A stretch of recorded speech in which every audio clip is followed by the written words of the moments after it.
Le match, écoute, je vais dire, de la carte le moins bien construit, mais quand même bien construit si on compare à d'autres PLE qu'il y a eu dans les derniers mois. Oui. Et c'est Nia Jax contre Bayley.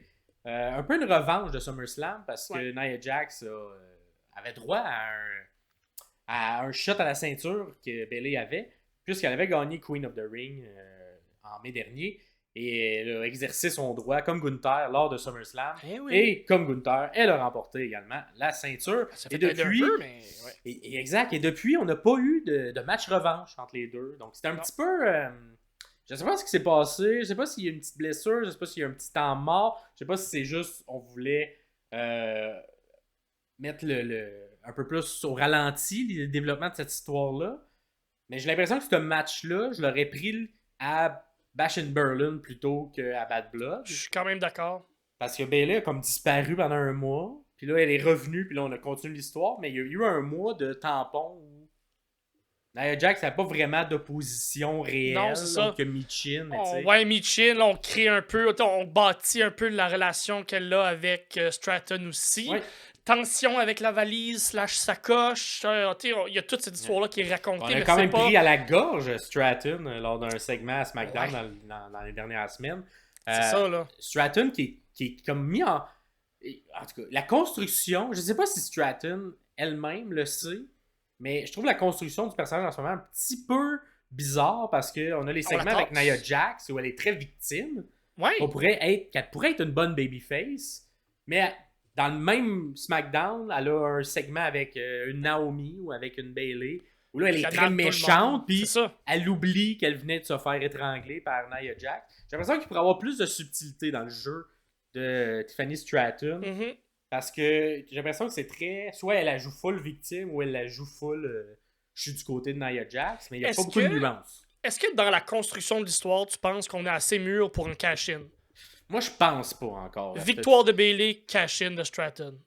Devant Nia Jax qui vient de perdre la ceinture. Et là, le transfert de pouvoir est changé complètement dans la dynamique de Stratton et de Jax. Ça pourrait vraiment être intéressant, mais j'ai pas l'impression qu'on va tout de suite... En tout cas, mais de la façon que c'est écrit, il n'y a rien sur lequel on peut s'accrocher. Fait que tant qu'à ça, aller vers ça pour nous donner justement un peu d'histoire au travers de ça. Stratton, c'est le fun de la sacoche. Vu qu'elle est à côté de Nia Jax, je ressens pas que c'est une Money in the Bank qui est forte, qui est menaçante.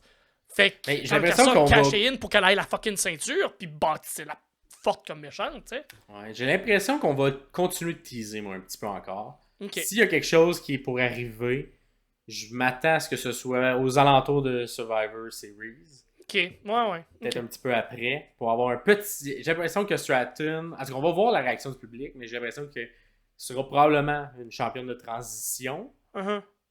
Peut-être que je me trompe, mais c'est ce que ça me laisse croire. Puis, tu sais, souvent, l'année qui suit ta mallette est quand même primordiale là, dans ton développement. Ben oui. Et ce que je vois présentement de Stratton, j'ai pas l'impression qu'au niveau de sa performance au micro, qu'elle saisit toutes les nuances qu'elle devrait saisir pour amener un règne de champion. Tu sais, elle me fait beaucoup penser à une Jack Swagger à l'époque, ou à un espèce de champion que la valise, mais il y a rien... Ça connecte pas, c'est ça. Exact. Il y a beaucoup de potentiel, mais on voit pas qu'elle prend tous les morceaux de casse-tête, tous les outils qu'elle a pour s'élever elle-même. J'ai l'impression qu'elle est encore très respectueuse de Nia Jax. Là, je parle dans l'histoire, mais également dans la vie là, réelle. Pour se dire, non, c'est moi qui va prendre ta place. Elle n'a pas l'arrogance ou l'ego de se dire, je vais te dépasser, genre. T'sais, c'est quand même une rookie. Ça fait 3 ans qu'elle vient de commencer la lutte. Elle a commencé en 2020. J'ai l'impression qu'elle est très respectueuse des vétérantes autour d'elle et qu'elle aura un run de, justement, un peu... C'est son temps viendra, puis elle le sait. Versus, mettons, Braun Breaker, qui a un peu eu le même parcours. Là, on s'entend, il a perdu sa ceinture rapidement.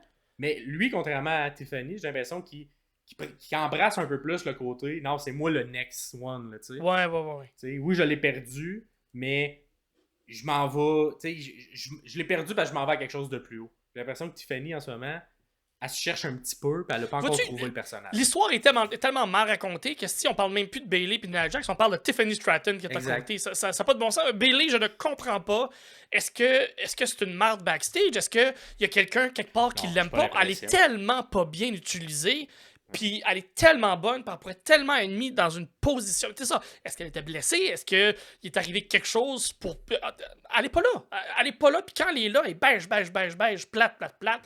J'ai de la misère. J'ai de la misère avec ce qu'on nous donne de la part de Bayley, quand on sait qu'est-ce qu'elle est capable de nous donner, quand on connaît le potentiel. Le niveau in ring est bon de Bayley aussi. Tu sais, les matchs qu'elle sort sont quand même bons. Salut, t'es excellente. Tu sais, le match contre Io Sky à WrestleMania, c'était excellent, mais le build-up n'était pas très bon. Exactement. Le côté créatif autour, l'aura qu'elle a présentement ne fonctionne pas. Puis j'ai l'impression, je revis un peu la même émotion que j'avais avec elle à la fin de sa gimmick de Hug, là, où on faisait comme, c'est beige, c'est plate, il n'y a rien autour. Fait que je sais pas, est-ce que de gagner ce match-là, de gagner la ceinture, va lui redonner peut-être la chance de se rattraper pour la run un peu beige qu'elle nous a donné cet été? Je sais pas, mais... moi, je trouve que c'est le meilleur moment de la carrière de Nia Jax. Fait faut le capitaliser là-dessus, continuer. Moi, je continuerai avec Nia Jax. Je suis à la même place. Et je ne ferai pas de cash. Je ne ferai pas de cash-in tout de suite. Fait que moi, j'irai avec Nia Jax qui garde sa ceinture contre Bayley. Et si Bayley, on veut l'envoyer dans une autre direction, j'ai plus l'impression qu'on va se faire avec Naomi, qui a quand même été partie prenante de ce build-up-là. On garde le côté, ils vont pas se trahir, mais peut-être ça s'en vient. Peut-être c'est dans les petits plans. Et on aura peut-être un sauvetage, un faux sauvetage de Naomi après le match pour s'aligner vers un beatdown et partir en rivalité Bayley-Naomi. Moi, c'est quelque chose plus comme ça que je m'attends. Mais Nia Jax, je trouve que c'est le meilleur. Son personnage, c'est à ce moment-ci de sa carrière qui est le plus clair, qui est le plus. Ah, ça oui. Elle nous donne quelque chose qui est très fun efficace. Pour de vrai. Oui. Une big woman qui domine, qui est épeurante, dangereuse. Oui. Et qui a même dans sa poche une espèce d'allié que la valise, mais qui est intimidante et qui éventuellement amènera peut-être un babyface turn du côté de Stratton. Fait que, moi, je garderais le cap sur Nia Jax. Puis Stratton n'est pas encore prête. Fait on continue de la construire, d'y donner du ton micro pour qu'elle se développe un peu plus. Puis que ça lui permette que ce soit effectivement efficace, ce turn-là, lorsqu'il arrive. Ouais. Moi, je reste dans l'optique de... On nous donne rien dans ces histoires-là, ou pas grand-chose, en fait. Je pense qu'on va juste changer complètement de cap. Fait que je reste avec mon idée que Bayley va gagner. Il y a un cash-in. Stratton sort championne. Tout le monde s'en va ailleurs pour être capable de bâtir tout le monde, continuer à bien bâtir tout le monde. Jax peut continuer à courir après Stratton pour la ceinture. J'ai l'impression qu'une Stratton babyface serait peut-être plus efficace à ce moment-là avec la méchante qui court après elle, parce qu'il faut continuer à bâtir Nia Jax exactement comme elle est présentement. Ça fonctionne. Et gros booking pour Pierre là-dessus. Oui. Et vous pourrez vous aussi, c'est une des questions, est-ce qu'il y aura un cash-in? Vous pourrez nous le dire dans le questionnaire si vous pensez qu'effectivement, comme Pierre, il y aura un cash-in. Il faut quelque chose d'intéressant, là, parce que sinon le pay-per-view présentement, il est ce qui est là.